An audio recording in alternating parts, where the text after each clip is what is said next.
Sejam muito bem-vindos a mais um episódio do VapCast. Vocês repararam que a gente tá num lugar diferente? O que você achou, Nai? Sim, eu tô me sentindo muito chique. Beijo, gente... Braco. Gente, a gente tá muito fino, mas vou contar pra vocês aqui qual que foi o segredo. A gente escutou os feedbacks de vocês e a gente percebeu que a gente tava com um pouco de dificuldade ali no áudio, às vezes no vídeo de qualidade. Então essa é uma alternativa pra gente trazer mais qualidade, né, para vocês conseguirem ouvir melhor, para conseguir ver melhor. Bom, por enquanto ainda é um investimento ali... Pessoal, exato. E espero que vocês gostem. Depois contem pra gente o que vocês acharam desse episódio agora mais tecnológico, mais bonito, mais chique. Nada contra a sua casa, Duda. A gente continua amando a sua casa. Mas também é uma ocasião da gente conseguir ter uma regularidade, né? Porque... Nossa, todo mundo aqui. Isso é um projeto... Eu adorei. A Raíssa falou, isso era um hobby que virou um job. Exato. Então, se é um job, vamos fazer direitinho e conseguir conciliar com o que a gente tem. Então, exatamente. Por isso essa estrutura. E é isso, eu sou a Raíssa. Eu sou a Nayara. E hoje a gente tá aqui com Raquel Simões. Bem-vinda, Raquel. Olá. Hoje a Raquel é coordenadora na área de desenvolvimento de projetos da Aventura de Construir. E hoje é o último dia, né, Raquel? É o meu último dia, encerramento de um ciclo. Deve ser triste, né? Tipo, depois de 4 anos, né, que a gente tava 4 anos e uns 5 meses. E aí você tá saindo, então, da Aventura de Construir pra descobrir algumas coisas também, mas você falou que é triste, né? Eu acho que é uma mistura de sensações, né? Tem uma parte que realmente, né, dói um pouco pelas coisas que eu aprendi, pelos caminhos que eu fui fortalecendo lá, mas também saio muito feliz, muito de coração aberto por tudo que eu aprendi e acho que pelos caminhos que vão se abrir também. Então, é uma despedida muito... é um momento de gratidão para mim também. Que legal. Que legal. E na verdade a gente quis te convidar aqui hoje justamente para você compartilhar um pouco de tudo isso que você aprendeu. E pra gente passar também pela sua história e tudo, coisas legais sejam legais de compartilhar. Vocês já tinham se encontrado antes? Vocês quem? Você e a Raquel? Não. É todo mundo a primeira vez, eu achava Sim. que era... Não, temos pessoas em comum nas nossas vidas. É porque eu já tinha ouvido falar bastante de você. Sim, eu também. Então eu não sabia se só eu tinha ouvido falar bem de você e não te conhecia. Então, ótimo, estamos todos conhecendo você hoje. Sim. Aqui. Não, então, como a Raíssa falou, eu queria, saber um pouco da sua trajetória, do que te trouxe até aqui hoje. Tá bom, beleza. Também, né, você tinha me perguntado, né, pra onde você vai. Como eu te falei no começo, né, nesse momento eu ainda não sei. Vou começar pelo final, pra ser um pouco diferente. E eu tenho uma vontade de estar mais próxima da educação, e aí eu já volto pro começo. Eu sou formada em Ciências Sociais pela PUC. Dentro da minha trajetória, lá no começo da faculdade, eu pude fazer iniciação científica, que já foi um começo de pesquisa, que me ajudou bastante. Depois eu fiz alguns estágios, dentre eles um que trabalhou com mapeamento do bairro do Tatuapé. Eu trabalhei dentro de um telecentro, que é um espaço que tem acesso gratuito de computadores, né, para as pessoas ali do bairro poderem usar. E nesse mapeamento eu pude fazer um diagnóstico ali das necessidades daquele público que frequentava o telecentro.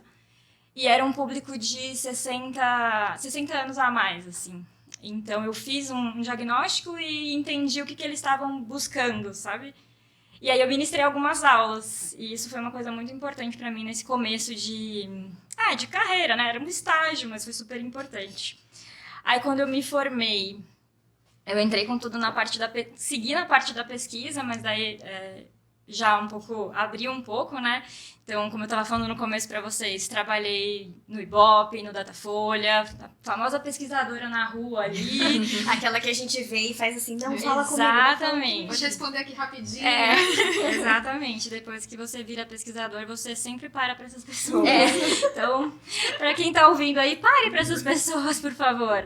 E isso foi muito massa também, porque acho que eu tive que desde assim, pesquisa sociodemográfica, então, para também entender um pouco a dinâmica dos bairros, coletar dados das pessoas para algumas melhorias, quanto pesquisas de opinião, temas polêmicos, intenção de voto. Então, eu acho que nesse momento, assim, eu tive que lidar com muitas coisas, assim. Tanto lidar com o ser humano de um jeito muito nu e cru, assim, né?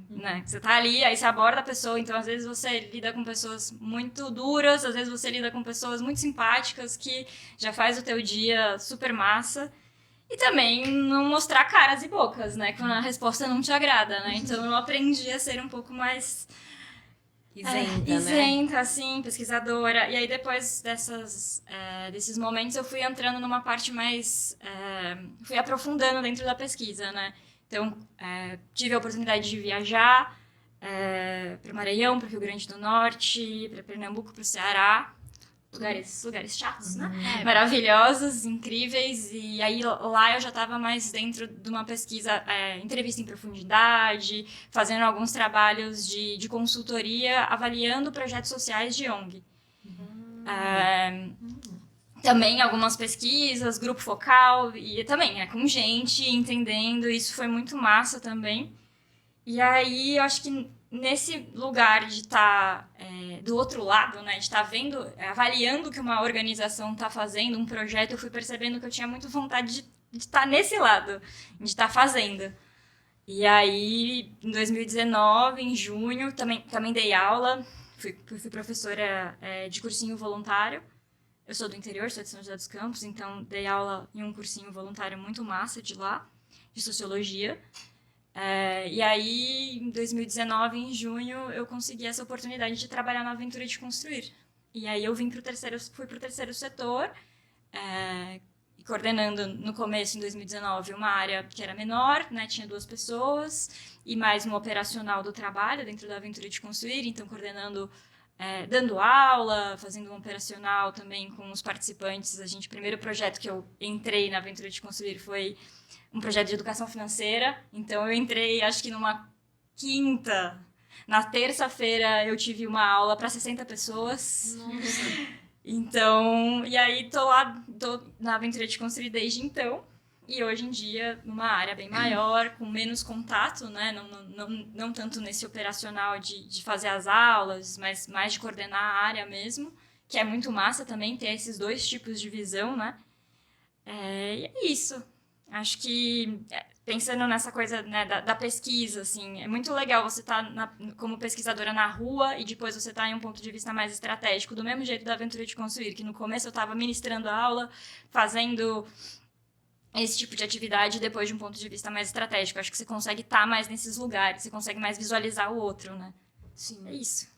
Não, sem dúvida. Eu que trabalho com pesquisa também, assim, uma dualidade que eu vivo, compartilhando aqui com você, é você conseguir olhar para o ser humano e para o individual e, ao mesmo tempo, conseguir dar um passo para trás, encontrar esse padrão que existe, principalmente quando a gente faz quant, né? Que você precisa encontrar um padrão. Tendências. Exato. E é muito difícil, assim, é de fato uma dualidade, pelo menos para mim, porque você exclui um pouco o fator que faz a pessoa humano, que faz ela individual, para olhar ela como um coletivo.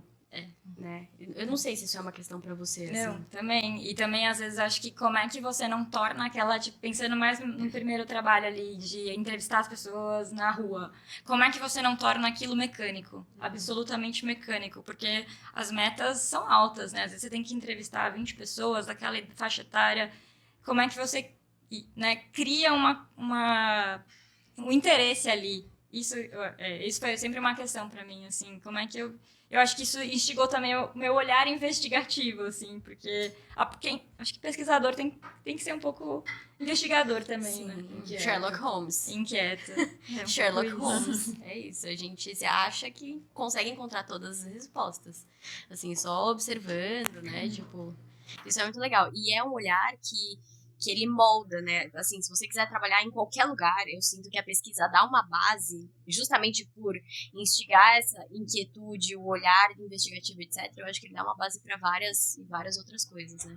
Sim. É muito legal. Deixa eu fazer só um gancho aqui, porque a Aventura de Construir pra gente é óbvio, mas sim, a Aventura de Construir é uma ONG, o qual a Silvia idealizou e preside, e a Raquel trabalha. A Silvia, vocês vão ter conhecido ela no episódio anterior, com o Ferreirinha. Ah, sim. Então, ela faz parte do grupo que montou e que tá idealizando o podcast. E a Raquel tá lá. Então, é uma ONG que dá suporte a microempreendedor no desenvolvimento deles. Tem uma história muito legal. Depois procure no Instagram. Vale a pena. E só, acho que, voltando pro gancho da pesquisa, né? Eu tenho um pouco a impressão de que esse nosso olhar investigativo, né? Qual foi a palavra que você usou? Inquieto. Muitas vezes ele vem de berço, né? Como é que foi isso pra você? Assim, como a sua infância e as suas experiências de vida te trouxeram até aqui? Tá. Eu acho só que, não sei, o meu começo foi muito voltado para pesquisa, mas depois também ele foi se abrindo para outros lugares, né? Tenho amigas que estão aí super na carreira acadêmica, doutorado, inclusive isso está perto de mim também, mas eu acho que eu acabei indo para um outro lado do social também, que envolve pesquisa. Com certeza, acho que a pesquisa é muito ampla, né? Acho que eu venho de uma família, sou do interior, sou de São José dos Campos, uma família, minha mãe, meu pai, meu irmão, né, família nuclear, e sempre foi muito presente na minha vida duas coisas, assim, a brincadeira e a leitura, assim. Então, sei lá, tive a oportunidade, o privilégio, né, de ter uma família em que as pessoas liam para mim. Sim. Correto. Estranho, né? Usei já essa palavra, assim. Então, minha mãe pegava lá o gibi da Turma da Mônica, né? Que é uma coisa importante na nossa vida. A minha também. E ele, vamos ler junto? Aí contava uma história.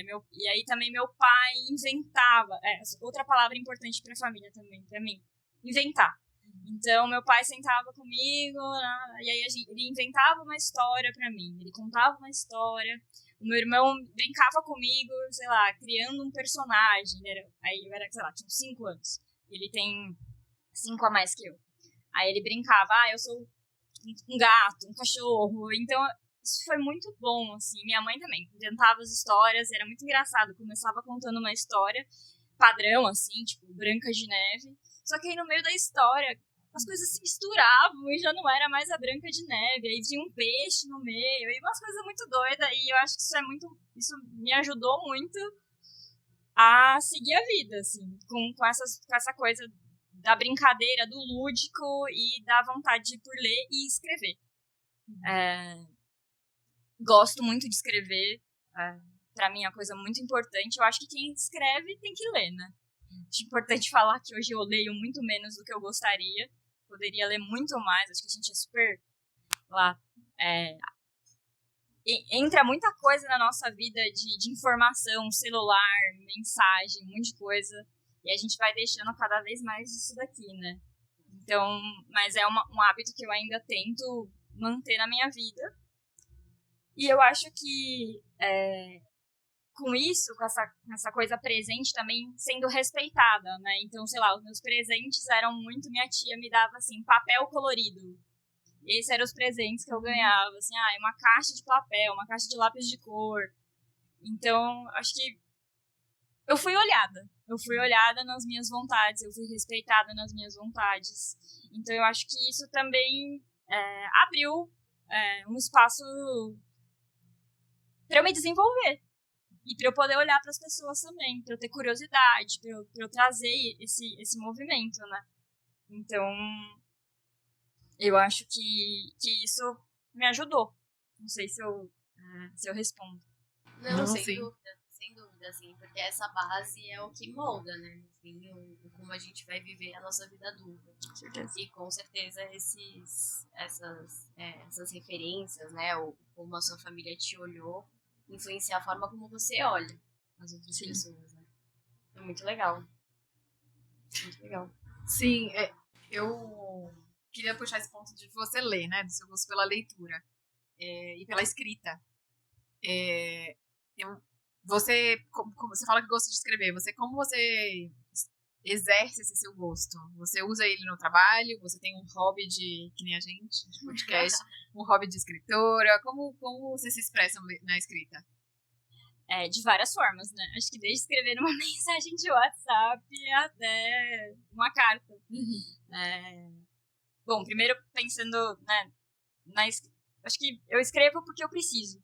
Porque escrever é vital pra mim. Então, Mas até no nível pessoal, assim, sim, transborda em tudo, assim. Então, pensando, acho que trabalho, pessoal, tudo uma coisa que se mistura muito, né?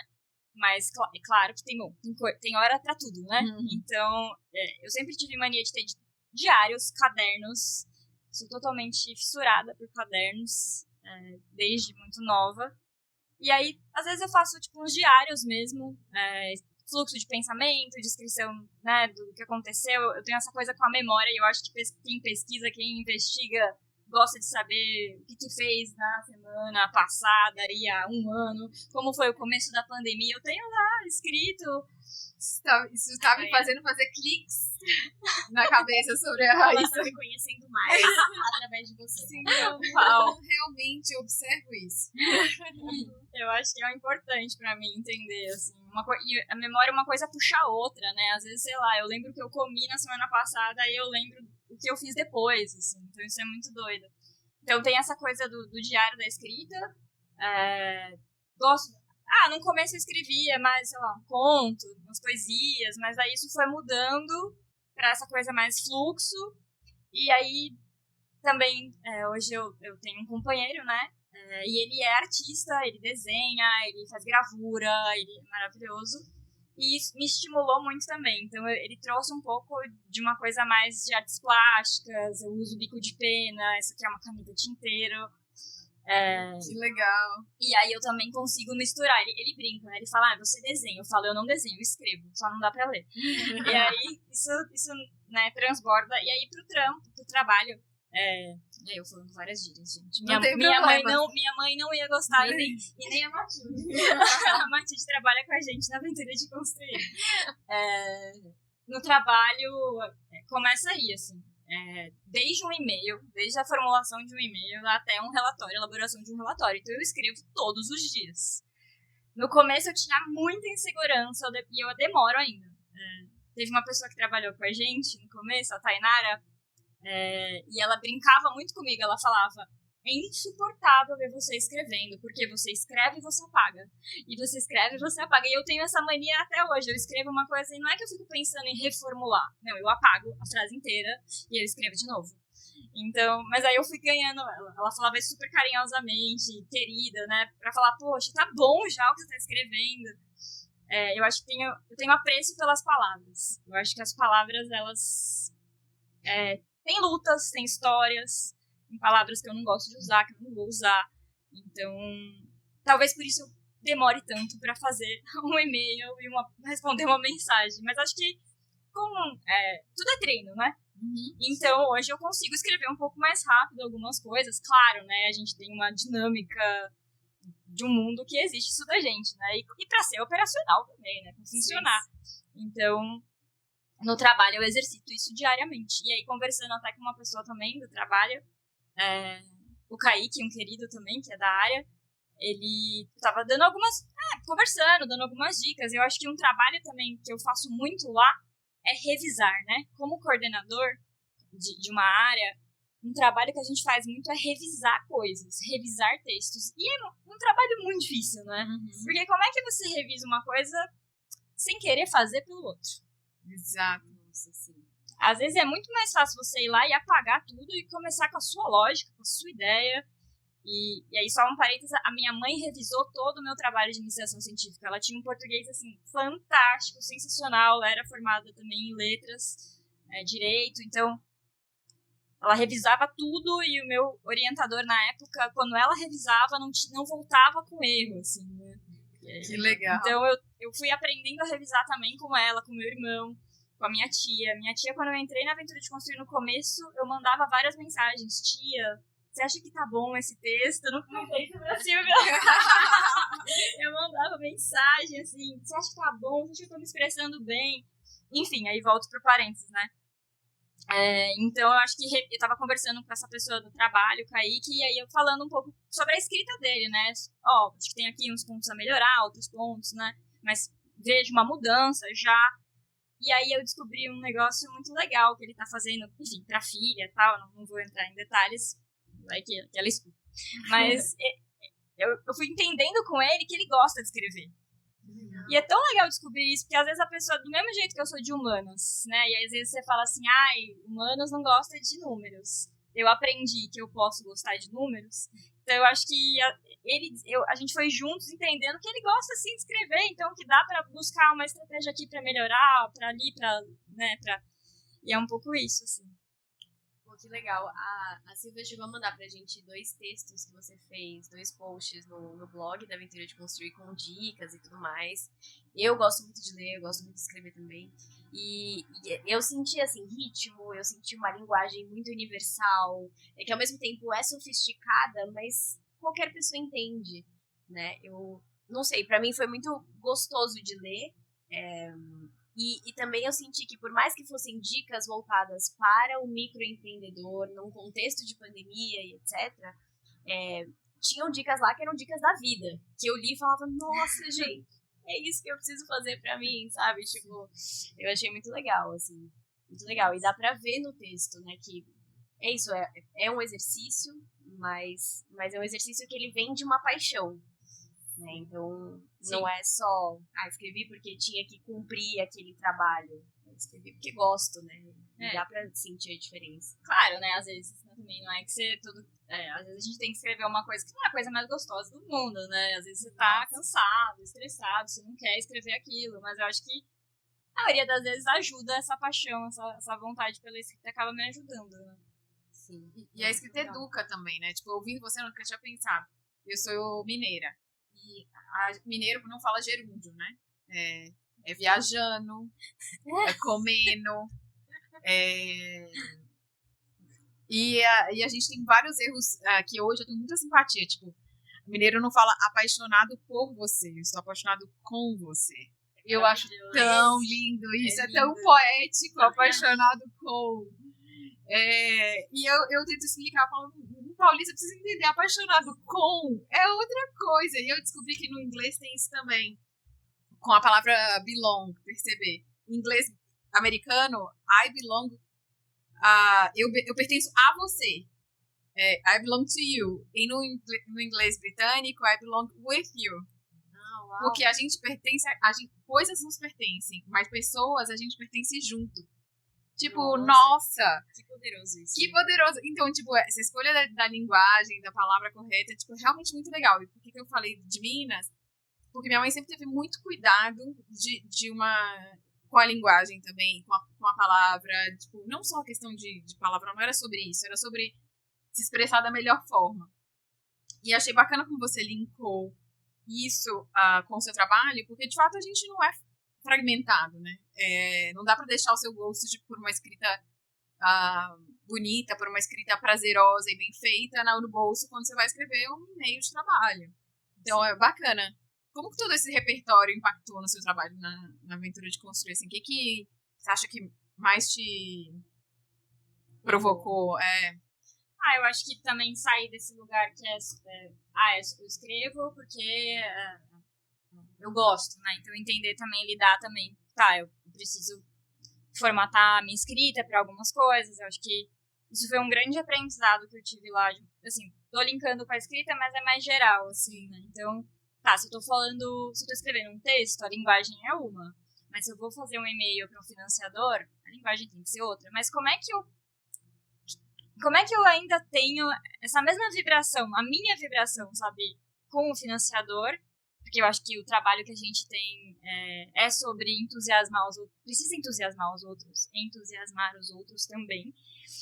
Isso foi uma coisa que aprendi muito com a Silvia e muito legal também, porque eu me sentia muito respeitada. Às vezes eu escrevia um texto, assim, mais num blog, uma linguagem mais poética, e ela falava, isso aí, tá legal, ou algumas coisas, né, claro, sempre muita orientação, cuidado, não, peraí, vamos mexer, não é isso, né, então acho que é muito legal ter alguém, ter pessoas que olham para o que você tá fazendo. Uhum. Então, não, aqui tem que melhorar, aqui não é isso. Então, é um diálogo, né? Então, eu acho que isso essa coisa de ter outras pessoas para quem eu estou escrevendo para alguém. Então, isso é uma coisa que me ajudou muito, que eu acho que é uma coisa meio de duas mãos. Impacta em mim, vai pro trabalho, vem pra mim. Então, isso. Não sei, acho que eu também, a escrita, quem escreve, uma hora eu tenho que falar, né? Então, melhorei também, acho que um pouco a fala, a forma como eu me expresso. Às vezes eu prefiro escrever do que falar, mas dependendo, assim, do que você vai escrever, do que você vai falar, ou pra quem você vai falar, às vezes eu prefiro mensagem, né? Às vezes a mensagem. Escrever, às vezes ou então eu escrevo pra depois falar. Uau.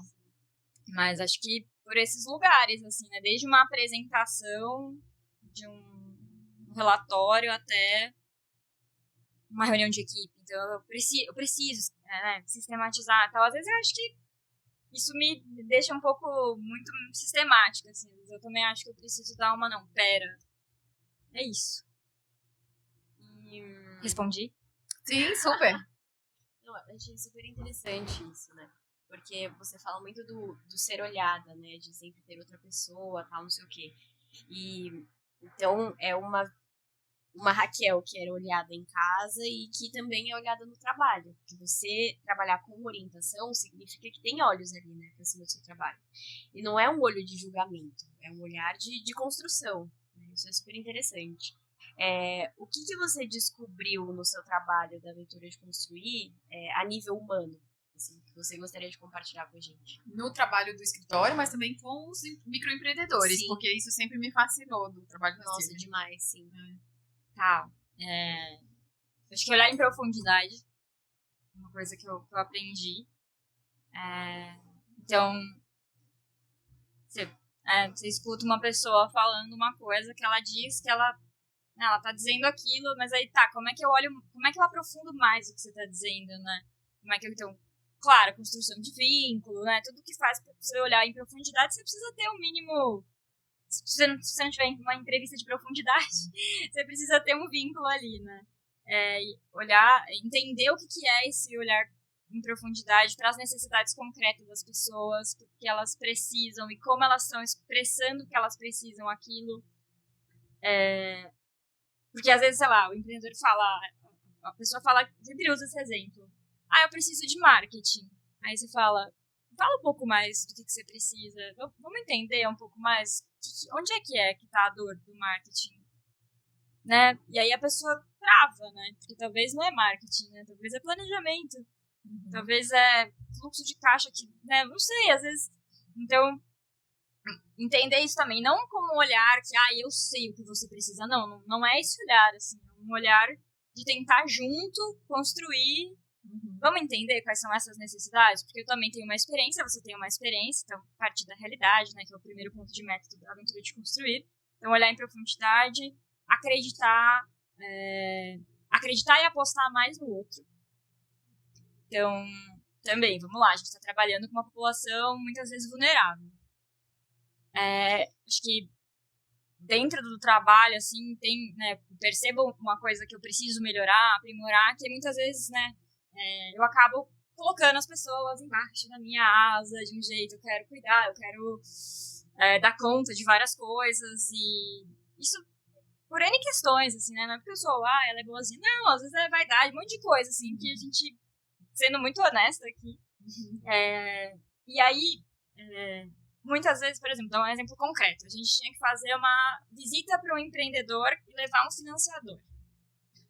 Eu ficava desesperada no começo. Eu falava, mas esse empreendedor, ele vai perder o dia, a gente vai levar um financiador e não vai ser bom, e não sei. Eu colocava um monte de negativo, assim. E aí, assim, muitas vezes, mas por que você tá achando isso? Né? E aí eu fui percebendo. Aí hoje eu mudei, assim, a chave.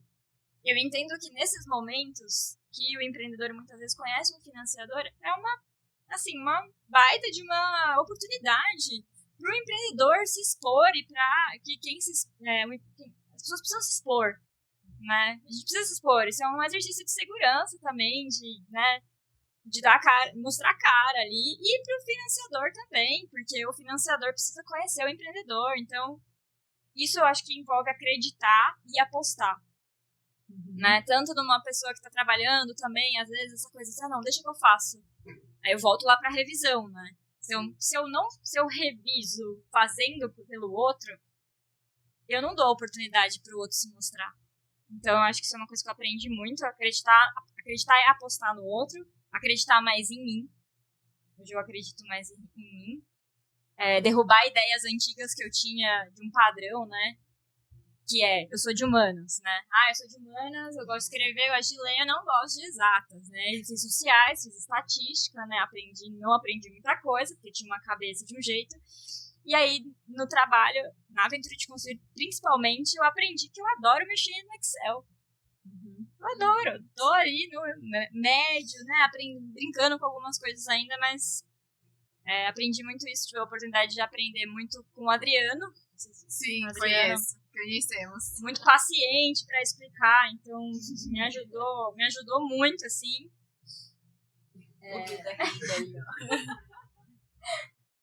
Ele dava exemplos engraçados, me ajudava, e eu desesperada, eu não sei fazer isso. Ele, calma, deixa aqui e tal. E aí eu me vi nesse lugar, e a Silvia me ajudou muito também a lidar com também com essa coisa, sei lá, vai fazer um gráfico, né? Vamos trabalhar com gráficos. E eu, meu Deus, não preciso trabalhar com gráficos. E agora eu gosto de olhar os gráficos, né? Os dados, aquilo fala várias coisas, assim. Eu brinco, né? Pô, o Excel não mente, o Excel não erra, assim. Só a gente erra, ele não. Exato. O problema, às vezes, é a máquina que está sentada na frente da máquina. O Excel não erra. Acho que hoje eu sou mais exigente. Eu tenho mais método.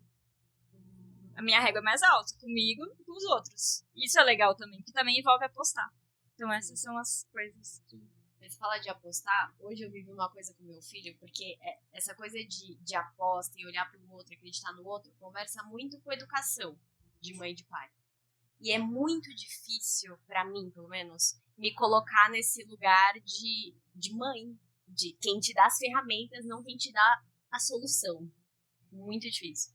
E aí hoje eu tava conversando com meu filho mais velho e ele contou uma situação na escola onde tem um grupinho de crianças que gosta de jogar bola entre eles. E falar, João, você tem que jogar sozinho.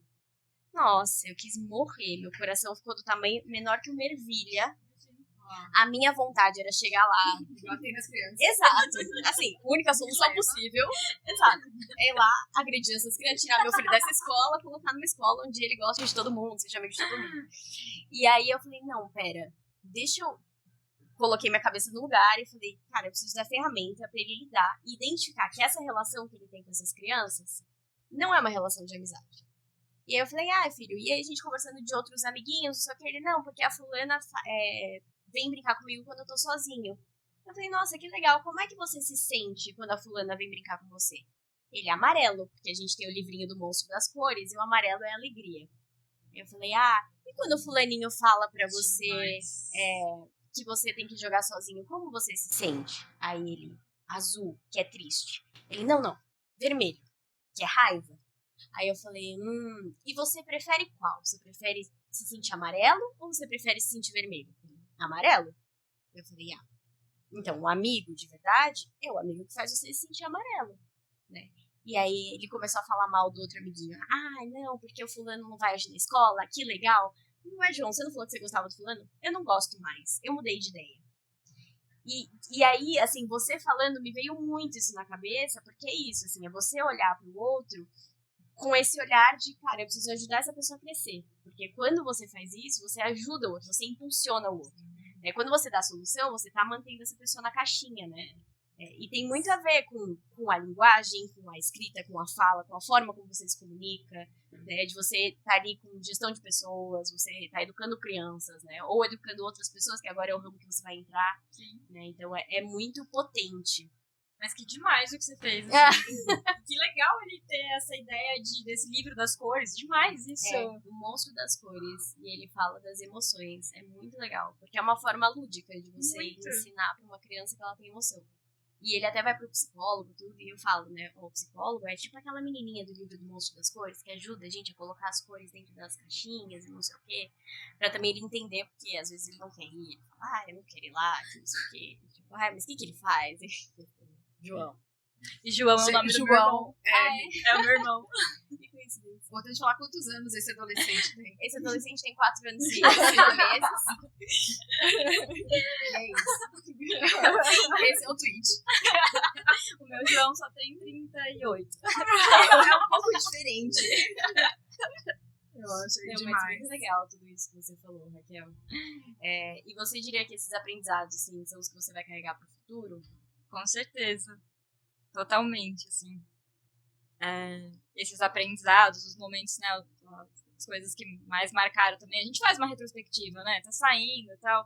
Ontem foi o último dia que eu fui presencial, eu brinquei, assim. Não sei se vocês já assistiram Friends, né? Uhum. Aquela cena que apaga a luz, fecha a porta. Ai, meu Deus. Piada, eu choro até hoje. Eu precisava de alguém pra fazer essa piada. E aí, a gente... eu não sei, me despedi, né? É isso, com muita gratidão, assim. Esses são os aprendizados que eu vou levar. E eu vou levar de uma forma muito viva, né? Porque as coisas se movem na gente, né? Sim. Esse é o bonito, né?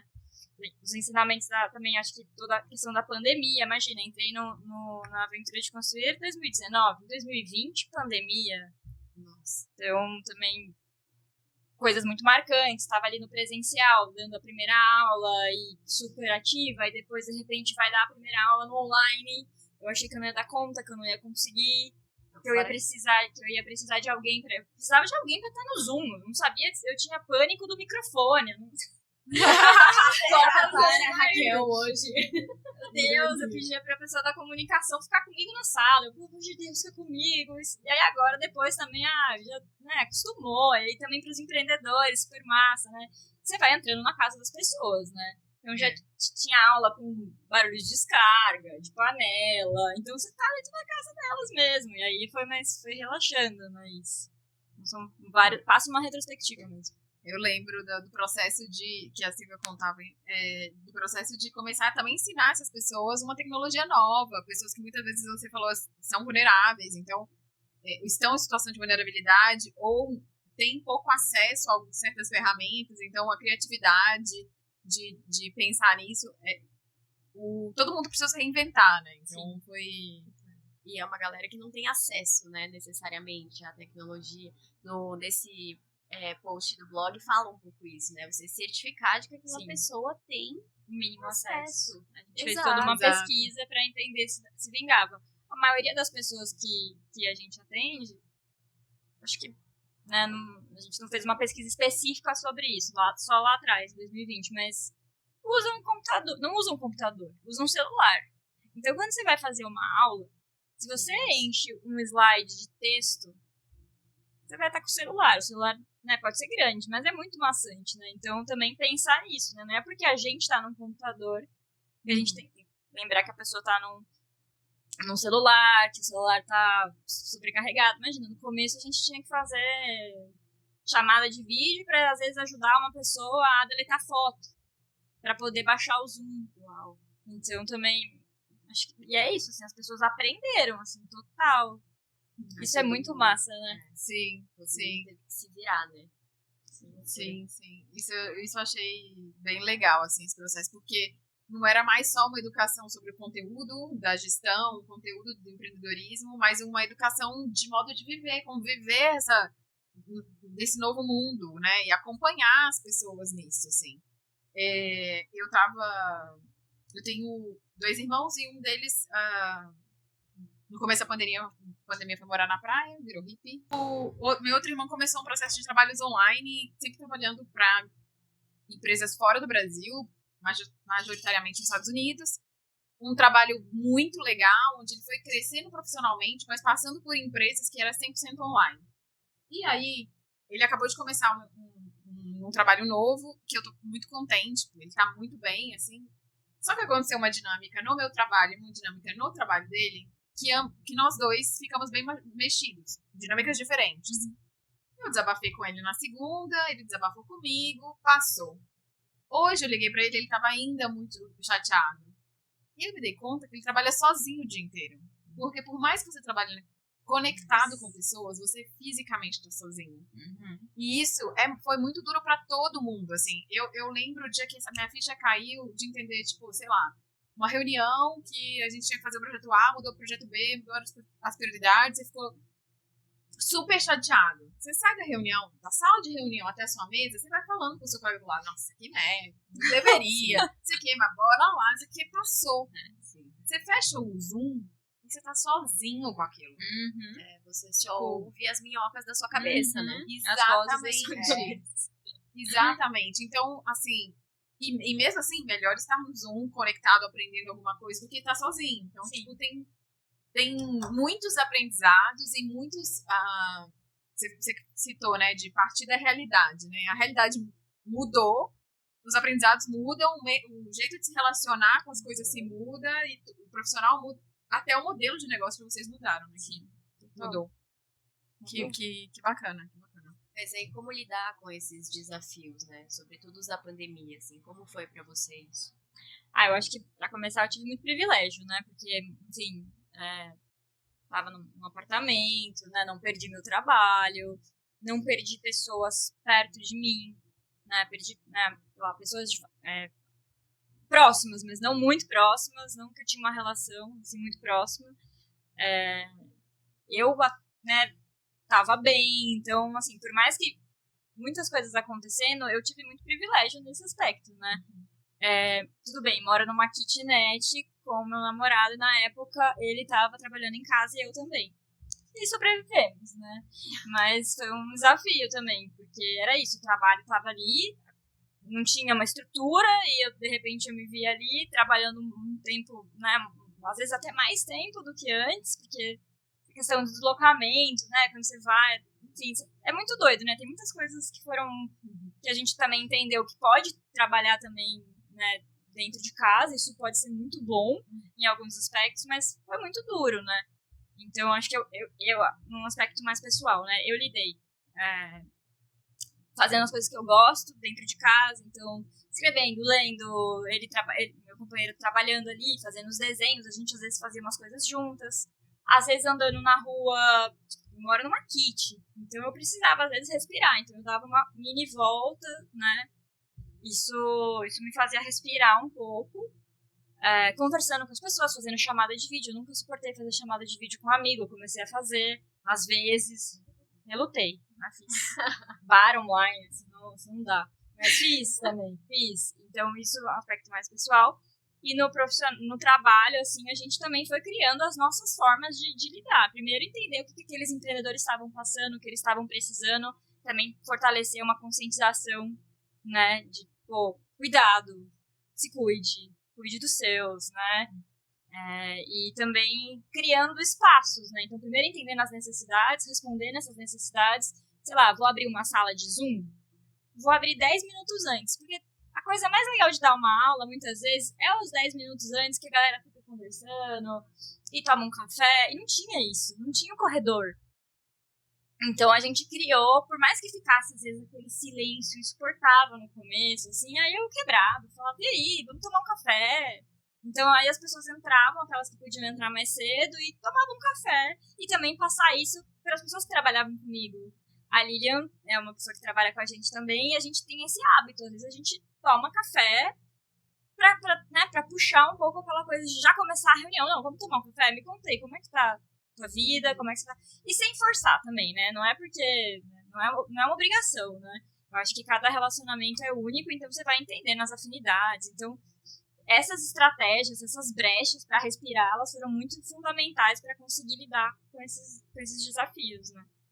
Então, e ensinar as pessoas também, né? Ter paciência, então, e criatividade. Então, às vezes você tinha que fazer uma chamada, tinha pessoas, né, que tiveram que fazer chamadas, e não só na pandemia, pensando também na tecnologia como geral, né? Então, tem que ficar uma hora com a pessoa para mostrar para ela como é que ela vai usar o Zoom, como é que ela vai... Então, eu acho que é isso, assim, a gente foi enfrentando nesse formato, assim, respondendo, entendendo. Não, e é muito legal o que você falou, porque, tipo, a primeira coisa que você fala é entender o que aquelas pessoas estavam vivendo, né? De novo, é você colocar o ser humano ali como protagonista, né? É você olhar para aquela pessoa, entender as condições dela e aí sim moldar o seu trabalho de acordo com aquelas condições.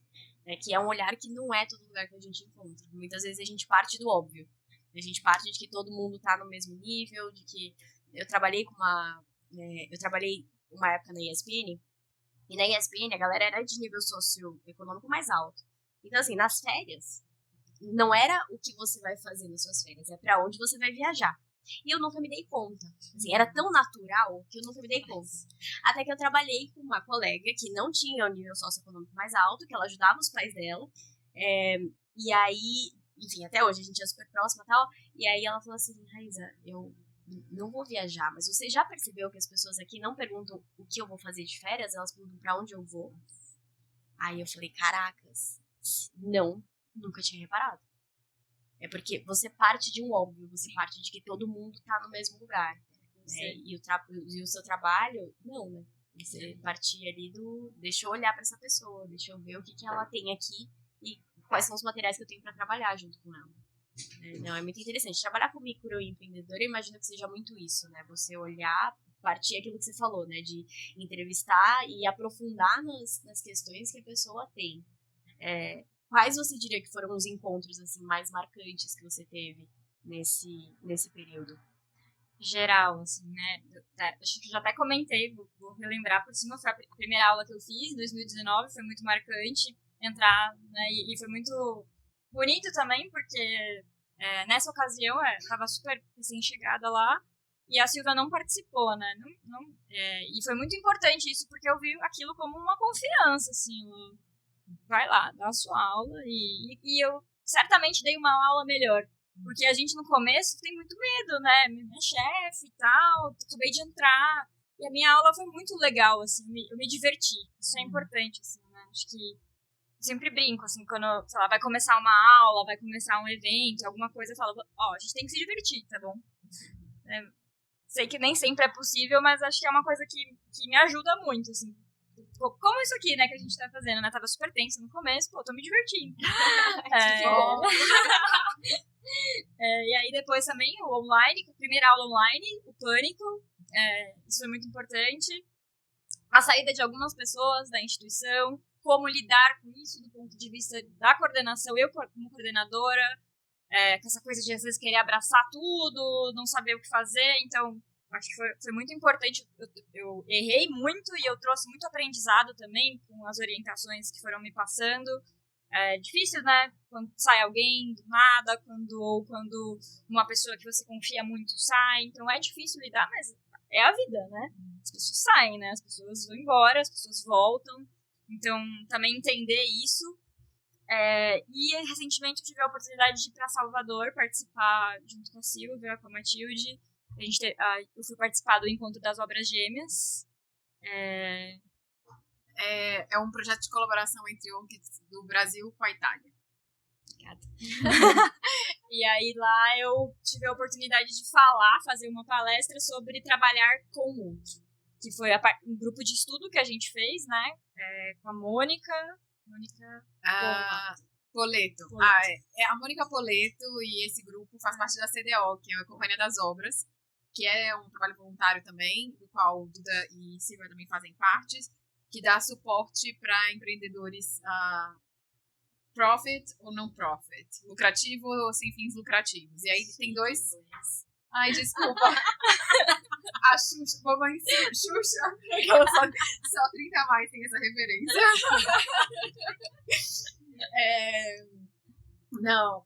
E esse grupo é voluntário, se encontra, a ideia é trocar experiência entre empreendedores. E aí, dessa experiência, nasceu uma ramificação de ONGs, né? Porque também as ONGs são, muitas vezes, muito ilhadas na própria experiência. O empreendedor é ilhado e as ONGs também são ilhadas. Então, essa foi uma ideia de troca de experiência entre ONGs brasileiras e italianas, porque essa CDO, Companhia das Obras, nasce na Itália, de um grupo de amigos. E por que eu sei tanto? Porque eu já fiz parte.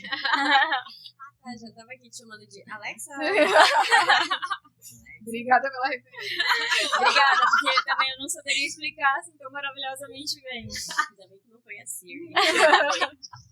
E aí foi muito massa poder falar sobre esse tema. Ela me chamou, a gente fez esse grupo de trabalho, de estudo, e aí ela falou, não, vem você e tal. Meu Deus, pânico.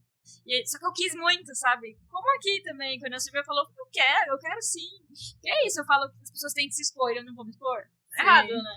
E aí foi muito massa, e lá eu tive a oportunidade de conhecer várias iniciativas, várias outras ONGs também que faziam outros trabalhos, e conheci, aí talvez eu tenha me ajudar, o Dinho, que não faz mais parte, né? Isso, ele é amigo de pessoas que fazem parte e tem um projeto social em Alagados, em Salvador, que é a favela mais violenta, já foi a mais violenta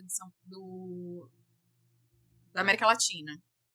E é o lugar de maior vulnerabilidade. E atualmente estão passando por um conflito extremamente pesado, que inclusive a gente precisa desejar uma melhora e pensar uma melhora, porque eles estão de novo vulneráveis. Mas é um projeto de arte dentro de uma comunidade em Salvador. Alagados porque é em cima de palafitas mesmo. Então eles estão dentro do mangue, da água, assim. E eu tive essa oportunidade de conhecer lá, muito assim, eu falei, vamos, eu falei, vamos com certeza, eu quero ir e tal, e aí a gente conheceu, né, o acervo da Laje, né, e vi as obras dele, e foi, assim, uma identificação absoluta, assim, eu fiquei apaixonada por ele, pela companheira dele, a Vilma, e foi fantástico, assim, como transbordou, né, como eu voltei, eu tava ali, aí em Salvador, né, gente, assim... Muitas. Tô falando de uma coisa super triste, super pesada, mas assim, Salvador é um negócio que mexeu demais comigo. E esse encontro com ele também, tanto que ele veio aqui, ele tá expondo na exposição, uma exposição belíssima que tá no Sesc Belenzinho, que é 2 Brasis, que é o maior acervo de artistas negros, assim, até então.